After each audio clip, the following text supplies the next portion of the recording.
Hello everyone, this is Jitendra and welcome to JK Online Classes. In this video, we are going to discuss the question answer or NCERT solution of chapter 6, जिसका नाम है Adolescence, a stage of growth and change. It is the sixth chapter from the class 7 science book. तो जो बच्चे class 7 के हैं वो video के अंत तक जरूर बने रहिएगा और अपने दोस्तों के साथ भी जरूर शेयर कर दीजिएगा ताकि उनको भी पढ़ाई में हेल्प मिल सके। इस चैप्टर का एक्सप्लेनेशन पहले ही चैनल पर अपलोड हो चुका है। अगर उसको आपने नहीं देखा है और उसको भी अगर आप जानना चाहते हैं, आसान शब्दों में उसको एक्सप्लेन किया गया है, तो उसका लिंक आपको डिस्क्रिप्शन में मिल जाएगा। नहीं तो आप चैनल पर भी जाकर के उसको देख सकते हैं, पढ़ सकते हैं और समझ सकते हैं। ओके, और ये जो पीडीएफ है, इसको पीडीएफ को आप डाउनलोड कर सकते हैं डिस्क्रिप्शन में दिए गई लिंक की मदद से। ठीक है, इसको पीडीएफ को भी डाउनलोड करके आप आसानी से याद कर सकते हैं, पढ़ सकते हैं या फिर अपने नॉलेज को बूस्ट कर सकते हैं। ठीक है, लेकिन ये वीडियो को अंत तक जरूर बने रहिएगा ताकि इसका जो हिंदी एक्सप्लेनेशन है वो भी आसानी से आपको समझ में आ सके। ओके, आगे बढ़ने से पहले अगर आपको पढ़ाई में किसी तरीके का हेल्प चाहिए तो जेके ऑनलाइन क्लासेस से वेबसाइट के माध्यम से या फिर फोन नंबर के माध्यम से संपर्क किया जा सकता है। But all the services are paid. ठीक है, ऑनलाइन ट्यूशन के लिए मैथ और साइंस के रिगार्डिंग आप ऑनलाइन ट्यूशन के लिए कंसल्ट कर सकते हो, but all the services are paid. Alright, तो इस चैप्टर का जो हम लोग क्वेश्चन आंसर डिस्कस करने वाले हैं वो है चैप्टर 6 एडोलसेंस यानी किशोरावस्था। ये एक स्टेज है ग्रोथ और बदलाव का लेकर के बच्चों के बीच में। ठीक है, तो ठीक है, तो जिनको आता है उनको रिवीजन, जिनको नहीं आता उनके लिए शुरुआत। इस पीडीएफ में शुरुआत है वन लाइनर्स। इस पीडीएफ में जो बेनिफिशियल पार्ट है इसमें वन लाइनर्स है। एक सेंटेंस में बहुत सारे टर्म्स को, बहुत सारे पॉइंट्स को यहाँ पे एक्सप्लेन किया गया है एक सेंटेंस में। तो इसको भी आप रीड कर सकते हो पीडीएफ को डाउनलोड करके, नहीं तो आप इसको वीडियो को पॉज करके आप इसको रीड कर सकते हो। ठीक है, जीके के पर्पज से भी और अपने नॉलेज बूस्ट के पर्पज से भी आपके लिए बहुत ही यूजफुल रहेगा। ऑलराइट, हम लोग को एनसीईआरटी सॉल्यूशन है, इसमें एनसीईआरटी क्वेश्चन आंसर को हम लोग डिस्कस करेंगे। तो we are directly jumping towards the NCERT solutions. इसमें फर्स्ट क्वेश्चन है कि Ramesh an 11-year-old boy developed a few pimples on his face. Ramesh जो कि 11 साल का एक लड़का है, उसके चेहरे पे कुछ पिंपल्स हो गए हैं। His mother told him that this is because of ongoing biological changes in his body. तो रमेश की माँ ने उसको बताया है कि उसके अंदर शरीर के अंदर में जो बायोलॉजिकल चेंजेस हो रही हैं तो उसकी वजह से उसके चेहरे पे पिंपल्स आए हैं। सो फर्स्ट क्वेश्चन इसके regarding, what could be the possible reasons for the development of these pimples on his face. ठीक है, क्या कारण हो सकता है उसके चेहरे पे इन पिंपल्स का डेवलपमेंट होने का। ठीक है, हमारा फर्स्ट क्वेश्चन है। हमारा सेकंड क्वेश्चन है, what can he do to get some relief from these pimples. वो क्या कर सकता है कि इन पिंपल्स से उसको छुटकारा मिल सके। तो इसका आंसर जो हो जाएगा फर्स्ट क्वेश्चन का आंसर कि उसके चेहरे पे जो पिंपल्स आ रही है उसके पीछे का कारण क्या है। तो pimples develop due to an increase in oily secretions from the skin during adolescence. ठीक है, एडोलसेंस का जो एज का जो ड्यूरेशन है 10 से लेकर के 19 साल के बीच का जो ड्यूरेशन है, तो इसमें जो है स्किन के अंदर से ऑयल का सेक्रेशंस होता है। तो इसकी वजह से जो वो पिंपल्स डेवलप होते हैं फेस पे। These secretions clog the skin pores। अब ये जो ऑयल का सेक्रेशन होता है तो इन सेक्रेशंस की वजह से हमारे स्किन में जो पोर्स होते हैं, ठीक है, वो पोर्स जिसमें से स्वेट भी बाहर निकलता है, तो वो उन पोर्स को ये ऑयली सेक्रेशन जो है उसको ब्लॉक कर देते हैं एंड में लेड टू इन्फेक्शन, जिसकी वजह से इन्फेक्शन हो जाते हैं, रिजल्टिंग इन एक्ने और पिंपल्स, जिसकी वजह से वहां पे लाल धब्बे, नहीं तो फिर मुहासे का भी वो रूप ले लेते हैं। So this pimples on the Ramesh face is due to increase in oily secretions, and this secretions has clogged the skin pores. So it was the answer ki what could be the possible reasons. Our second question was कि what can he do to get some relief from these pimples। वो क्या कर सकता है कि इन pimples से उसको कुछ छुटकारा मिले। तो इसका आंसर क्या है, Ramesh should maintain proper facial hygiene. Ramesh को जो है प्रॉपर फेशियल हाइजीन मेंटेन करने की जरूरत है। Avoid oily and junk food, oily और जंक फूड अवॉइड करने की जरूरत है। Wash his face regularly with mild soap.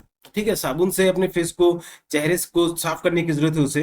And consult a doctor if pimples become severe. और डॉक्टर से भी कंसल्ट करने की जरूरत है अगर उसके ये पिंपल्स जो हैं बहुत ज्यादा खतरनाक हो जाते हैं और ज्यादा ज्यादा मात्रा में उसके चेहरे पे अगर फैल जाते हैं तो। So these are the few reliefs which he can, these are the few steps which he can do to get some relief, to get relief from this pimples. Alright, so it was our first question. Our second question is, which of the following food groups would be a better option for adolescents and why। ये तो दो तरीके का photo दिया हुआ है इसमें, और इन दोनों फोटो में, एक फोटो में क्या दिख रहा है तो पिज्जा, बर्गर, चिप्स, फिर ये डोनट, फिर फ्रेंच फ्राइज, इसी तरीके की चीजें दिख रही हैं। और दूसरे फोटो में क्या दिया हुआ है तो चपाती है, सब्जी है, राइस है, फिर दाल है, रायता जैसा कुछ लग रहा है यहाँ पे, फिर सैलेड है और पापड़ जैसा कुछ लग रहा है यहाँ पे। ओके, तो दो तरीके का फूड दिखाया हुआ है दोनों इमेज में। एक में क्या है, फास्ट फूड को खा सकता है पहले वाले इमेज को, ठीक है, जंक फूड भी कहा सकता है। दूसरे में क्या है कि होममेड फूड है। अब इसका आंसर जो हो जाएगा कि इनमें से क्वेश्चन जो कह रहा है कि इनमें से कौन सा फूड ग्रुप जो है वो बहुत ही बेटर ऑप्शन है एडोलेसेंस के लिए और क्यों। तो इसका जो आंसर आएगा, the second food group is better because it contains nutritious and balanced foods. ठीक है, तो जो सेकंड वाला है मतलब इसमें चपाती है, सब्जियां हैं, हरी सब्जियां हैं, फिर दाल है, चावल है, सैलेड्स है, तो इसमें वो ज्यादा बेटर है क्योंकि इसमें न्यूट्रिशियस, ठीक है, पोषण से भरे हुए फूड है और बैलेंस डाइट है। ठीक है, like milk, fruits and vegetables. These provide proteins, calcium, iron, vitamin and minerals. अब इनकी वजह से क्या है कि हमारे बॉडी को, खास करके एडोलेसेंट वाले जो एज ग्रुप है, एडोलेसेंट का जो टाइम पीरियड है, उस समय के लिए जो न्यूट्रिशंस का जरूरत होता है, तो उसको सारे न्यूट्रिएंट्स को ये प्रॉपर वे में प्रोवाइड करता है। This provide proteins, calcium, iron, vitamin and minerals essential for healthy growth during adolescence. Adolescence के समय में जो बढ़िया से विकास हो सके शरीर का, दिमाग का, और फिर जो भी ग्रोथ हो रहा है, चेंजेस हो रहे हैं, तो वो सब भी अच्छे तरीके से डेवलप हो सके, तो इसके लिए ये न्यूट्रिशियस फूड जरूरी है। ओके बच्चों, अब यहाँ पे कुछ डिस्कस करना चाहूंगा कि आप लोग डिस्कस करोगे कि बर्गर में भी तो सब्जियां होती हैं, पिज्जा में भी सब्जियां होती हैं, डोनट में भी कार्बोहाइड्रेट प्रोटीन होता है, फ्रेंच फ्राइज में भी कार्बोहाइड्रेट प्रोटीन होता है, आलू का बना होता है। तो वो क्या हो गया कि उसमें that is kind of different kind of food, वो फूड का ही अलग कैटेगरी आ जाता है। ठीक है, उसको बैलेंस डाइट में नहीं कंसिडर किया सकता है। हाँ, उसमें सब्जियां इस्तेमाल होती हैं, लेकिन उतने अमाउंट में नहीं होती जितने हमारे प्रॉपर ग्रोथ के लिए बॉडी को जरूरत होता है। ओके, जो कि हमें जिस तरीके का हमें फूड चाहिए वो इसमें, इस इमेज में जो देख रहे हो सेकंड टाइप के फूड ग्रुप में, तो उसमें हमें यहाँ पे दिख रहा है। तो वो जो सेकंड है, वो सेकंड फूड ग्रुप जो है सबसे ज्यादा बेटर ऑप्शन है for healthy growth during adolescence. All right, so it was answer to our second question. Our third question is unscramble the underlined word in the following sentences. Underline words को unscramble करना है, मतलब jumbled words यहाँ पे बने हुए हैं इन sentences के लिए, तो उसको फिर से सही फॉर्म में लिखना है। तो पहले वाला क्वेश्चन है, the discharge of blood in adolescent girls which generally occurs every 28 30 days to 30 days। ठीक है, तो ब्लड का डिस्चार्ज होना एडोलेसेंट गर्ल्स में जो कि हर 28 से 30 दिन के दौरान में होता है, तो उसे क्या कहते हैं? तो इसका आंसर हो जाएगा मेंसुरेशन। ओके, इसका आंसर हो जाएगा मेंसुरेशन। सेकंड क्वेश्चन है, the hoarseness in the voice of adolescent boys is due to enlarge, जो लड़कों के आवाज में जो कड़कपन आ जाता है, तो उसके एनलार्ज होने की वजह से। तो क्या एनलार्ज हो रहा है? तो voice box. Okay, the hoarseness of the voice in the of adolescent boys is due to a large voice box. So it is answer to our second question. Our third question is secondary sexual characteristics are natural signs that the body is preparing for adulthood and mark the onset of। ठीक है, तो secondary sexual characteristics जो है ये एक natural sign है कि body जो है वो एडल्टहुड के लिए तैयार हो रहा है, और ये मार्क करता है ऑनसेट ऑफ प्यूबरिटी। ओके, इससे यही पता चलता है कि आप प्यूबरिटी के ऊपर कदम रख रहे हो। ऑलराइट, फोर्थ क्वेश्चन जो है, we should say no to dash and dash as they are addictive. हमें नो कहना चाहिए अल्कोहल एंड ड्रग्स को। ठीक है, अल्कोहल और ड्रग्स को ना कहना चाहिए क्योंकि ये एडिक्टिव होते हैं। So these are the four answers for our question number third, जिसके अंदर चार अनस्क्रैम्बल्ड करना था इन स्क्रैम्बल्ड वर्ड्स को, जम्बल्ड वर्ड्स को। Alright, so it was answer to our third question. Our fourth question is, Shalu told her friend, Shalu ने अपने दोस्त से कहा, adolescence brings only physical changes. ठीक है, शालू ने अपने दोस्त से कहा कि एडोलसेंस जो है वो सिर्फ फिजिकल चेंजेस लाता है, लाइक ग्रोइंग टॉलर और डेवलपिंग बॉडी हेयर। ठीक है, जैसे लंबे होना और फिर बॉडी में हेयर का ग्रोथ होना। Is she correct? क्या शालू सही है? What would you change in this description of adolescence? और तुम इस adolescence का जो डिस्क्रिप्शन शालू ने दिया अपने दोस्त को, इसमें तुम क्या चेंज करना चाहोगे? तो इस तरीके का क्वेश्चन का आंसर तुम अपने से भी प्रिपेयर कर सकते हो बच्चों, लेकिन यहाँ पे जो आंसर दिया गया है आपके लिए आसान शब्दों में इसको लाया गया, वो क्या है कि no, Shalu is not correct. Okay, Shalu जो है यहाँ पे सही नहीं है। Adolescence involves not only physical changes. Adolescence जो है वो सिर्फ फिजिकल चेंजेस नहीं होता उसमें, but also emotional, behavioural and mental changes. Adolescence में फिजिकल चेंजेस के साथ साथ इमोशनल में भी चेंजेस होते हैं, चेंजेस आते हैं, फिर बिहेवियर में भी चेंजेस आते हैं, और मेंटल स्टेटस में भी बहुत सारे चेंजेस आते हैं। The description should include all these aspects for a complete understanding of adolescence. ठीक है, तो ये शालू ने जो फिजिकल चेंजेस की रिगार्डिंग दिया है कि लंबे हो जाना, फिर बॉडी पे हेयर ग्रो हो जाना, तो it is not enough for the description of the adolescence. Apart from physical changes, there are emotional, behavioral, mental and hormonal. ठीक है, इसको चैप्टर में डिस्कस किया गया है अच्छे तरीके से। And hormonal changes are also occurs within the body, so this should be included in the complete for the complete understanding of adolescence. So it is answer to our fourth question. अब fifth question is, हमारा पांचवा question है, during a discussion in the class में discussion के दौरान some of the students raise the following points, कुछ बच्चों ने ये नीचे दिए हुए पॉइंट्स को उठाया उन्होंने। What questions would you ask them to check the correctness of these points? तुम उन बच्चों से कैसे सवाल पूछ सकते हो कि बच्चों ने जो सवाल पूछे, जो पॉइंट उठाए हैं, वो पॉइंट जो है वो सही है, ठीक है, उनका करेक्टनेस को चेक करने के लिए, कि तुम बच्चों को गलत भी नहीं ठहराओ और उनको समझ में भी आ सके कि उनके पॉइंट जो है अगर गलत है तो क्यों गलत है, और अगर सही है तो बेहतर तरीके से उनको और समझ में आ सके कि वो कैसे सही है। तो पहला पॉइंट जो कहा गया है, adolescents do not need to worry about behavioural changes. Adolescents के दौरान में बर्ताव में जो चेंजेस आते हैं, बिहेवियर में जो चेंजेस आते हैं, तो उसके लिए वरी होने की जरूरत नहीं है। पहला पॉइंट तो ये रखा गया स्टूडेंट्स के द्वारा। दूसरा पॉइंट क्या रखा गया कि if someone tries a harmful substance once, कि अगर कोई हार्मफुल सब्सटेंस को एक बार ट्राई करता है, they can stop any time they want, तो फिर वो किसी भी समय उसको रोक भी सकते हैं। तो इस दोनों सेंटेंसेस के लिए जो क्वेश्चन पूछा जा सकता है उन बच्चों से वो क्या है, सॉरी बच्चों, फर्स्ट कि why do you think behavioural changes are not important. पहला तो यही कि तुमको क्यों लगता है कि बर्ताव में जो चेंजेस आए हैं वो इंपॉर्टेंट क्यों नहीं है। Don't emotions and mood swings affect your daily activities and relationships. क्या इमोशंस, तुम्हारे जो भावनाएं हैं, और मूड स्विंग्स हैं, मतलब अभी पढ़ने का मन कर रहा है, अगले पर पढ़ने का मन नहीं करेगा, अभी बगल वाला अच्छा लग रहा है, फिर अगर अभी जो एक दोस्त के साथ अच्छा लग रहा है तो वही दोस्त के साथ खराब लगने लग जाएगा। तो इस तरीके का मूड स्विंग क्यों हो रहा है, क्या ये तुम्हारे एक्टिविटीज और रिलेशनशिप्स को इफेक्ट नहीं करेगा। तो ये एक सवाल पूछा जा सकता है कि why do you think behavioural changes are not important, कि तुमको क्यों लगता है कि बिहेवियरल चेंजेस जो है वो इंपॉर्टेंट क्यों नहीं है। सेकंड पॉइंट के लिए कि हार्मफुल सब्सटेंसेस को कभी भी छोड़ा जा सकता है, तो उसके लिए सवाल पूछा जा सकता है कि are you aware that harmful substances like tobacco and drugs are addictive, कि क्या तुमको पता है कि हार्मफुल सब्सटेंसेस जैसे टोबैको और ड्रग्स है वो बहुत ही एडिक्टिव है, and can cause long term dependency even after a single use, ठीक है, और इस पे लंबे समय तक निर्भरता बढ़ाया जा सकता है एक बार इस्तेमाल करने के बाद भी। Okay, so these are the two questions which can be asked for the correctness of these points, ठीक है। But the sentences, the questions, the concerns which have been raised by the students, जो भी points यहाँ पे students के द्वारा उठाए गए हैं, those are not completely correct, so these questions must be being asked to them to for the correctness of these points. Alright, so this was the answer for our fifth question. Our sixth question is adolescents sometimes experience mood swings. Adolescents के दौरान में कभी कभार mood swings का भी अनुभव होता है। On some days they feel very energetic and happy. कुछ दिनों में उनको बहुत ही energetic फील होगा और happy भी फील होगा। While on other days they may feel low. वहीं दूसरे दिनों में उनको बहुत ही निराशा जैसा ही फील होगा, ठीक है। ये मूड स्विंग्स के बारे में कहा जा रहा है यहाँ पे कि एडोलेसेंस के दौरान में हो सकता है कि तुमको कभी अच्छा लग रहा हो सकता है कि अगले ही क्षण तुम्हारा मूड भी ऑफ हो जाए।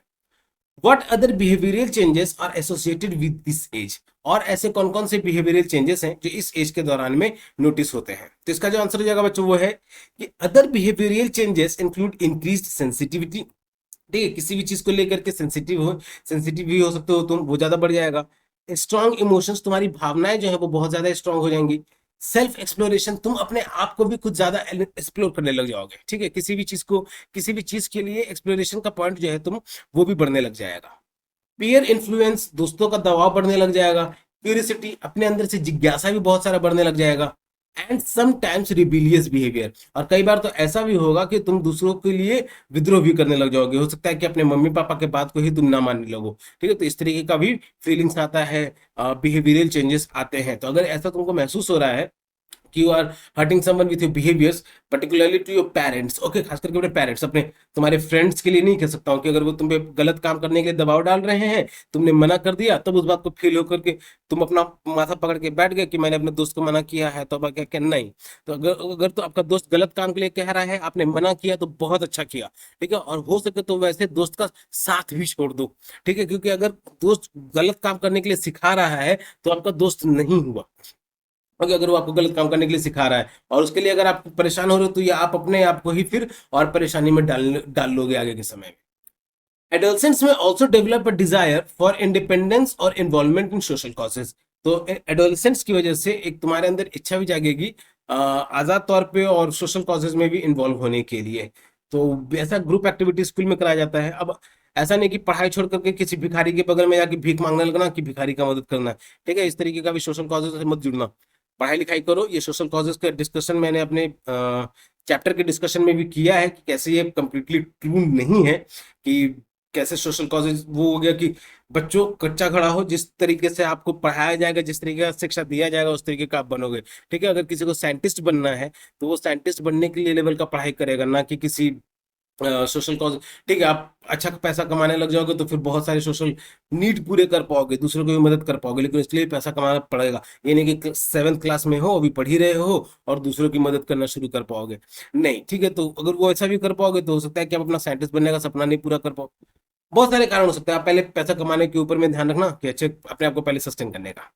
और let's, it was answer to our 6th question. Our 7th question is, while using a toilet, toilet का इस्तेमाल करते समय Mohini notice that used sanitary pads were scattered near the bin. ठीक है, तो टॉयलेट इस्तेमाल करते समय मोहिनी ने देखा कि सैनिटरी पैड्स जो कि गर्ल्स के द्वारा यूज किया जाता है, तो वो बिन की तरफ में, डस्टबिन की तरफ में स्कैटर्ड थे, बिखरे पड़े थे। She got upset and shared her feelings with her friends. वो निराश हो गई और अपनी फीलिंग्स अपने दोस्तों के साथ उसने शेयर किया। They discuss the importance of menstrual hygiene and healthy sanitary habits. और उन लोगों ने आपस में मेंस्ट्रुअल हाइजीन को लेकर के और एक हेल्दी स्वस्थ सैनिटरी हैबिट्स के बारे में डिस्कशन किया उन्होंने। What menstrual hygiene and sanitary habits would you suggest to your friends.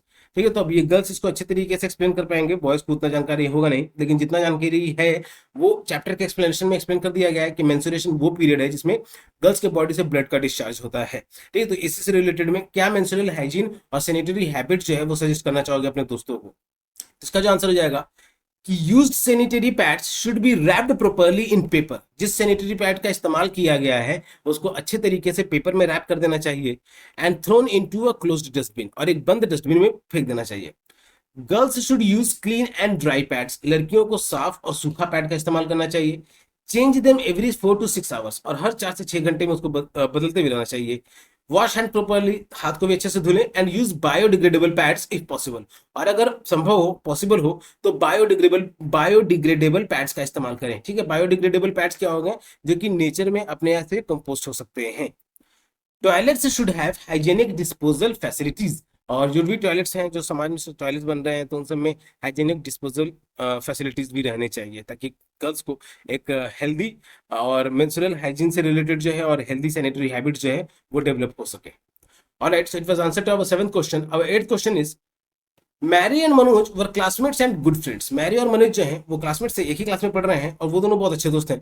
On turning 11, 11 साल पे होने पे, Mary developed a little bulge on the front of her neck.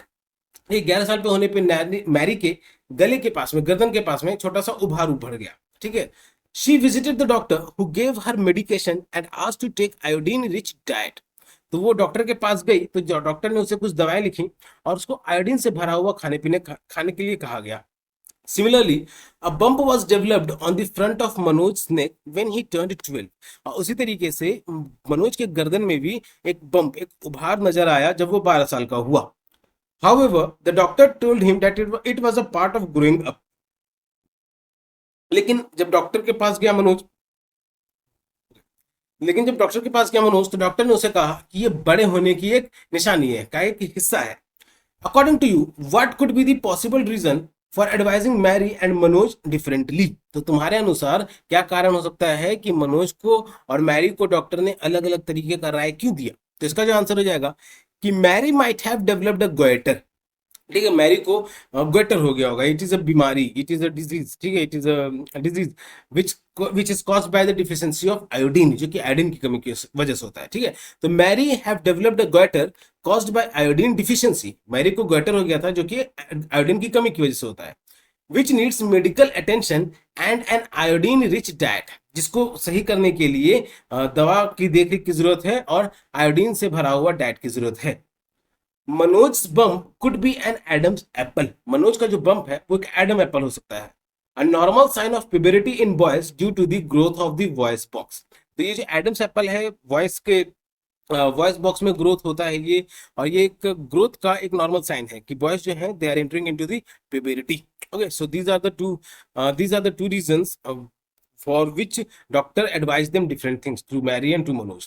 So it was answer to our 8th question. Our 9th question is, during adolescence the boys and girls undergo certain physical changes. Adolescence के दौरान में boys और girls जो हैं वो बहुत सारे physical changes से गुजरते हैं। A few of which are given below. उनमें से कुछ जो है यहाँ पे mention है। तो उसमें से बताना है कि कौन सा चेंज जो है सिर्फ बॉयज में ऑब्जर्व होता है, कौन सा सिर्फ गर्ल्स में ऑब्जर्व होता है, और कौन सा बॉयज और गर्ल्स दोनों में ऑब्जर्व होता है। ऑलराइट, तो फर्स्ट क्या है, चेंज इन वॉइस। ठीक है, तो ऑब्जर्व ओनली इन बॉयज, ये बॉयज में जो है ऑब्जर्व इजिली से हो जाता है और ज्यादा मात्रा में, लेकिन it can also be observe in girls. ठीक है, ये लड़कियों में भी ऑब्जर्व किया जा सकता है कि उनकी आवाज में भी चेंजेस आते हैं, थोड़ी बहुत, ज्यादा नहीं। Development of breast it occurs only in girls. ठीक है, ब्रेस्ट का जो डेवलपमेंट है वो सिर्फ लड़कियों में होता है। Second is growth of moustaches. Moustaches क्या है, तो फेशियल हेयर है, so it is easily observed in boys. ठीक है, बॉयज में ये इजिली ऑब्जर्व होता है, और एज पर टाइम गर्ल्स में भी हो सकता है ये। ठीक है, हार्मोनल डिसबैलेंस होने की वजह से ये गर्ल्स में भी हो सकता है। और कई गर्ल्स तो फिर वही मेडिक्योर पेडिक्योर जो मेकअप वेकअप होने लग जाता है, तो और लड़कों या लड़कियों, तुम लोग देखो कहीं आंटियों की मूंछ रहती ही है। ठीक है, इसलिए हल्के बाल रहते हैं, तो उनमें भी हो सकता है ये सब। ठीक है, फिर ग्रोथ ऑफ फेशियल हेयर, चेहरे पे भी बियर्ड बियर्ड है ना, तो ये क्या बॉयज में तो ज्यादा ऑब्जर्वेबल है, गर्ल्स में कम रहते हैं। गर्ल्स में मुस्टैच तक चलो ठीक है, लिमिट है, लेकिन बॉयज में क्या है, फेशियल हेयर यानी बियर्ड जो है वो ज्यादा ऑब्जर्वेबल रहता है। Pimples on the face, face पे पिंपल होना, तो it is common in both boys and girls both. फिर growth of hair in the pubic region. ठीक है, प्यूबिक रीजन में हेयर का ग्रोथ होना, so it is common in both boys and girls, ये जो है दोनों के लिए कॉमन है। Growth of hair in armpits, armpits में हेयर का ग्रोथ होना, so it is also common in both in boy, it is common in boys and girls both. So these are the answer for our ninth question. Our 10th question is, all right, it is an artwork kind of question. तो question क्या है कि prepare a poster mentioning the tips for adolescents to live a healthy life cycle. ठीक है, तो एक poster बनाना है जिसमें एडोलसेंट्स के लिए हेल्दी लाइफ साइकिल का बारे में लिखना है। तो यहाँ पे एक पोस्टर मैंने आपके लिए बनाया हुआ है जिसमें कुछ टर्म्स, कुछ पॉइंट्स को यहाँ पे मेंशन भी किया गया है। तो tips for healthy life style during adolescence, तो क्या क्या, फर्स्ट कि eat a balance diet rich in protein vitamin and minerals. ठीक है, एक बैलेंस डाइट को भोजन को करो जिसमें प्रोटीन विटामिन और मिनरल्स जो है वो प्रॉपर अमाउंट में आपको मिलते रहे। Exercise regularly and stay physically active. ठीक है, रेगुलरली एक्सरसाइज भी करो और फिजिकली एक्टिव भी रहो। Third point, maintain personal hygiene specially during menstruation. ठीक है, पर्सनल हाइजीन मेंटेन करने की कोशिश करो, खास करके मेंस्ट्रुएशन के दौरान, और ये गर्ल्स के लिए खास करके यहाँ पे मेंशन किया गया है कि पर्सनल हाइजीन मेंटेन करें during, specially during menstruation, menstruation के समय में खास करके। Get enough sleep and rest. ठीक है, अच्छी तरीके से सोना भी है और रेस्ट भी लेना है, ये नहीं कि इस समय मोबाइल में लगे पड़े हो। ठीक है, पढ़ाई लिखाई का काम करो, और मोबाइल से तो जितने दूर हो सके उतना दूर रहो। सिर्फ पढ़ने के पर्पज से अगर यूज कर रहे हो तो बस उतना ही, लेकिन वो भी अगर आप बिना लिखे पढ़ रहे हो तो that is kind of waste of time for you. ठीक है, अगर समझने के लिए पढ़ रहे हो तो अच्छी बात है, लेकिन अगली बार फिर अगर देख रहे हो तो वो टाइम वेस्ट हो गया। ठीक है, अगर बिना लिखे पढ़ो तो दोबारा देखो, तिबारा देखो, लेकिन लिखते हुए देखो। ठीक है, लिखते हुए पढ़ो उसे। ठीक है, और अगर नहीं समझ में आ रहा तो फिर प्रीवियस रिवाइंड करके भी देखो, लेकिन लिखते हुए पढ़ो। फिफ्थ पॉइंट क्या है कि manage emotions through creative hobbies like music और स्पोर्ट्स। अपने इमोशंस को क्रिएटिव हॉबीज से मैनेज करो, जैसे म्यूजिक और स्पोर्ट्स से। Avoid harmful substances like tobacco alcohol and drugs. Tobacco, alcohol और ड्रग्स जैसे हार्मफुल सब्सटेंसेस को मना करो। Use social media responsibly and protect your privacy. Social media को जिम्मेदारी के साथ इस्तेमाल करो और अपने प्राइवेसी को भी प्रोटेक्ट करो।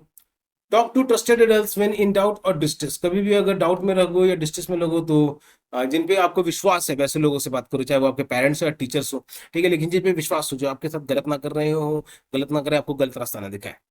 स्टे कॉन्फिडेंट एंड से नो टू पीयर प्रेशर। ठीक है, पीयर प्रेशर वही, अगर आपको कुछ गलत काम करने के लिए कोई सिखा रहा है, गलत नशा करने के लिए अगर कोई सिखा रहा है, गलत एक्टिविटी सिखा रहा है, चाहे वो डिजिटल मॉडर्न टेक्नोलॉजी का यूज करते, फोन में हो, इंस्टाग्राम में हो, किसी भी तरीके का सोशल मीडिया के माध्यम से अगर कोई आपका दोस्त भी अगर गलत चीज कर रहा है, पीयर प्रेशर डाल रहा है, तो उसको भी नो करना सीखो। Next, learn grow and enjoy this amazing journey. अभी आपका एडोलसेंस का जो समय है, इसको सीखो भी, अच्छे से बढ़ो भी और एंजॉय करते हुए। So these are the 10 questions which have been taken from the NCERT book, and these questions are NCERT solution from the chapter 6 of class 7, adolescence stage of growth and change. So this is the end of the question answer discussion. Video में अगर यहाँ तक बने हुए बच्चों तो very good, thank you for this. और समझ में आया होगा तभी आप यहाँ तक बने भी हुए हो, तो वीडियो को लाइक जरूर कर देना, अपने दोस्तों के साथ भी इसे जरूर शेयर कर देना ताकि उनको भी पढ़ाई में हेल्प मिल सके। और अगर चैनल पे नए हो तो चैनल को भी सब्सक्राइब जरूर कर देना। अपार्ट फ्रॉम इट, अगर जेके ऑनलाइन क्लासेस से ऑनलाइन ट्यूशन पढ़ना चाहते हो मैथ और साइंस से रिलेटेड में, ठीक है, अदर सब्जेक्ट्स भी पढ़ सकते हो, वो भी अच्छे तरीके से एक्सप्लेन किया जाएगा आपको। लेकिन अगर आप पढ़ना चाहते हो तो जेके ऑनलाइन क्लासेस से फोन नंबर के माध्यम से या फिर वेबसाइट के माध्यम से संपर्क कर सकते हो, but all the services are paid. Okay, तो and class timings will depend upon the availability of time. Okay बच्चों, तो जेके ऑनलाइन क्लासेस यूट्यूब पे भी है, फेसबुक पे भी है, इंस्टाग्राम प्रोफाइल भी है, व्हाट्सएप चैनल भी है, गूगल बिजनेस प्रोफाइल भी है जो कि अभी टेम्पररी क्लोज्ड है, एंड कोरा पे भी है। सभी जगह इसे लाइक फॉलो सब्सक्राइब जरूर करें ताकि लेटेस्ट अपडेट से अपडेटेड रहे। या फिर बच्चों तुम मुझे ट्विटर पे फॉलो कर सकते हो। तो जिनको आता है उनके रिवीजन, और जिनको नहीं आता उनके लिए शुरुआत। तब तक के लिए keep subscribing, keep supporting, keep loving and keep learning. Thank you.